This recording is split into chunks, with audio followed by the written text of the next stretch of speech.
Oke,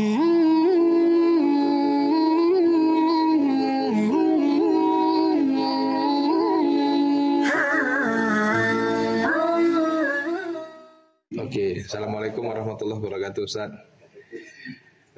Ini kita mau bertanya, sebenarnya seperti apa manhaj Muhammadiyah itu, Ustaz?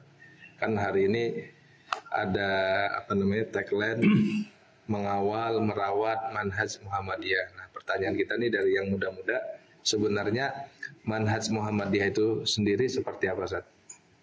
Inti dari manhaj Muhammadiyah itu adalah ar-ruju' ilal Quran was sunnah. Intinya di situ. Di ar-ruju' ilal Quran was sunnah tidak terikat atau tidak mengikat diri kepada mazhab tertentu. Dalam hal ini bisa mazhab dalam akidah. Misalnya dalam akidah itu ada Mu'tazilah, Asy'ariyah, Aswaja, Ahlus Sunnah wal Jamaah sebagai firqah lah ya, yang sering disingkat Aswaja. Tapi kalau Ahlus Sunnah wal Jamaah sebagai sebuah kriterium untuk mengikuti sunnah Rasulullah dan jamaah sahabat, jamaah tabi'in yang setia, itu bukan sebagai firqah, sebagai nilai. Tapi kalau sudah menjadi firqah itu kan ya Aswaja itu yang jatuhnya juga kepada Asy'ari atau Maturidi biasanya kan. Kemudian juga tidak terikat kepada mazhab fikih, terutama misalnya mazhabul arba'ah, apakah Hambali, Maliki, Hanafi, Syafi'i. Muhammadiyah tidak terikat ke situ, tetapi bukan berarti anti mazhab. Kemudian yang ketiga juga tidak terikat kepada aliran-aliran tasawuf atau tarekat. Tapi Muhammadiyah juga tidak serta-merta menyesatkan atau menuduh bahwa tasawuf itu sesat. Tergantung tasawuf itu misalnya kalau dimaknai sebagai upaya mensucikan jiwa dengan mengikuti tata cara yang dituntunkan oleh Al-Quran dan As-Sunnah, maka tasawuf yang seperti itu bisa diterima. Tasawuf dalam arti taqarrub ilallah, dengan tetap memenuhi sunnah Rasulullah dan juga tentu petunjuk Al-Quran. Itu manhaj Muhammadiyah intinya. Nah, kan tadi kita mendengar dari Ustadz nih ada istilah madhab akidah, ada madhab fikih, dan kemudian madhab dalam tasawuf atau dalam akhlak kali ya. Nah, kita coba poin kedua nih Ustadz. Di poin kedua itu kan ada madhab fikih. Madhab fikih kan ada tadi Hanafi, Maliki, Syafi'i, dan Hambali. Nah, Muhammadiyah sebagai perserikatan atau organisasi jemiyat punya kebijakan tidak terikat dengan madhab fikih manapun. Nah, pertanyaannya dari kita yang muda-muda nih Ustaz, kira-kira kalau ada dai atau personal dari Muhammadiyah yang terikat dengan madhab dalam mempelajari fikih khususnya, atau kemudian untuk pribadi dia bermadhabkan dengan madhab A begitu, tapi tetap tunduk kepada keputusan perserikatan sebagai sebuah organisasi, dan dalam pandangan Ustadz, apakah sikap seperti ini boleh, apakah tepat juga, atau kemudian di sana ada rambu-rambunya, Ustaz? Ya, kalau itu menjadi pandangan pribadi dengan tetap menghormati pendirian organisasi, tidak masalah pada dasarnya.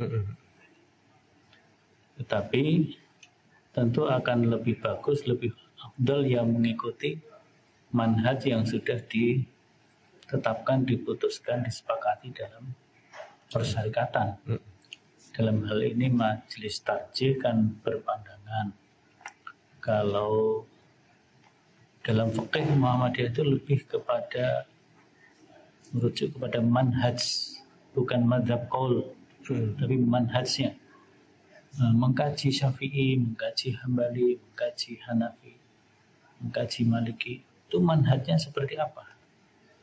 dari manhaj yang dipegang oleh mereka selama berdekatan dengan Al-Quran wa Sunnah, maka itulah yang dipakai. Maka dalam bidang fikih, kalau istilahnya Buya Yunahar Ilyas rahimahullah ta'ala dulu, ya Muhammadiyah itu berfikih bukan fikih madhabi, tapi fikihnya fikih manhaji. Manhaj utamanya tentu adalah manhaj Al-Quran dan As-Sunnah. Jadi fikihnya Quran Sunnah. Kalau ada Syafi'i, ada Hambali, ada Hanafi, Maliki yang bersesuaian atau lebih dekat, lebih rajih mendekati Quran Sunnah, itulah yang diambil oleh Muhammadiyah. Dan itu saya kira semua imam mengatakan begitu. Imam Syafi'i, kalau kau dapati pendapatku sesuai Al-Quran Sunnah, itulah pendapatku yang benar. Kalau ada yang menyimpang, jangan ikuti, kan begitu. Mereka semuanya mengatakan begitu dalam kolom mereka. Itu bisa kita baca dalam bukunya Prof. Asmuni Abdurrahman yang judulnya Manhaj Tarjih.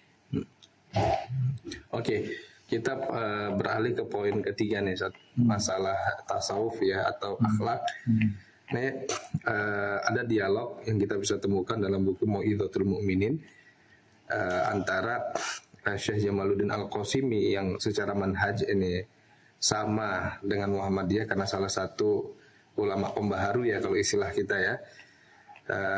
Ketika beliau berkunjung ke rumahnya Syekh Muhammad Abduh atau Al-Imam Muhammad Abduh, ketika itu beliau menjadi mufti Diyar Al-Misriyah di zaman itu. Dalam salah satu sesi pembicaraan mereka berpikir untuk memberikan sebuah metode pengajaran akhlak yang mustamil atau mencakup dari akhlak pertama sampai akhir gitu. Sampailah kemudian inti dialog mereka tidak menemukan suatu buku yang lebih mencakup dan lebih bagus penyusunannya dibandingkan Ihya Ulumuddin. Artinya kan dari sini kalau kita lihat tokoh-tokoh pembaharu sendiri melihat Ihya Ulumuddin itu bukan sesuatu yang tanda kutip salah begitu ya, tapi mereka melakukan namanya tajrid kalau bahasanya Imam Muhammad Abduh, yaitu melakukan kalau yang ada yang dirasa kurang tepat yaitu diganti atau dibuang begitu, termasuk diantaranya adalah hadis-hadis dhaif. Nah, jadi yang menjadi pertanyaan kita dari yang muda-muda ini, sejauh mana sih sebenarnya pendidikan akhlak itu penting gitu ya, mengingat tadi ya sampai Syekh Jamaluddin Al-Qasimi, seorang ulama pembaharu dari Syam, berkunjung ke Imam Muhammad Abduh untuk mempertanyakan sebuah kitab yang paling baik untuk mengajarkan akhlak dan merubah kebiasaan masyarakat. Nah, itu sejauh mana sih sebenarnya pentingnya kita belajar dan mengajarkan akhlak ini? Apakah harus ikut salah satu dari madrasah tarikat tertentu atau bisa melalui metode lain, Zat?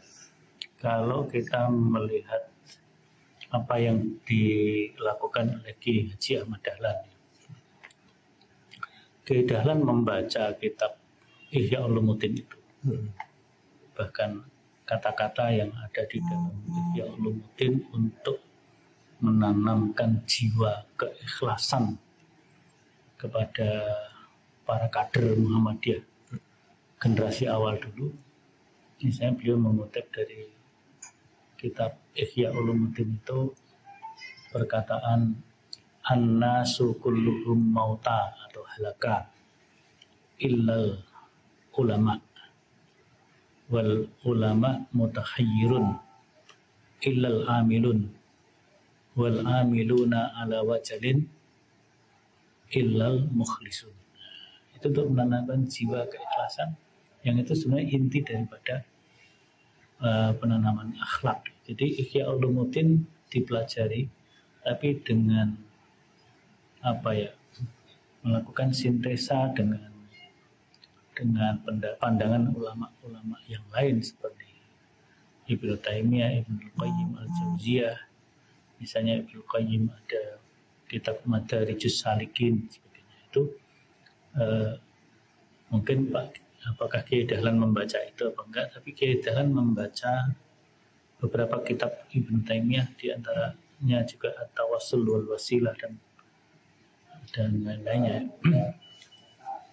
Tapi penerus Kiai Dahlan juga membaca Ibnul Qayyim itu yang Madarijus Salikin. Kalau nggak salah itu Kiai Badawi membaca itu. Artinya di Muhammadiyah memang tidak mengenalkan secara letterlek ajaran tasawuf, tapi lebih kepada akhlak dan ihsan. Karena tasawuf itu mungkin bagi bapak-bapak kita dulu, seperti yang pernah saya dengar langsung dari Pak Air Fahrudin, kata tasawuf itu kadang-kadang agak dalam tanda petik tercemar karena adanya tasawuf yang bid'i gitu ya. Kan ada tasawuf falsafi, ada tasawuf amali.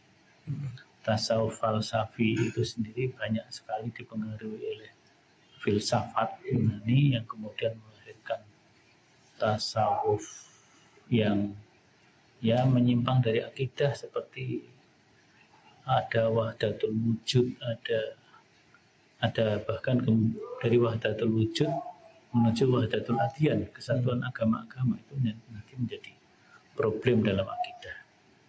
Tasawuf tapi merusak akidah.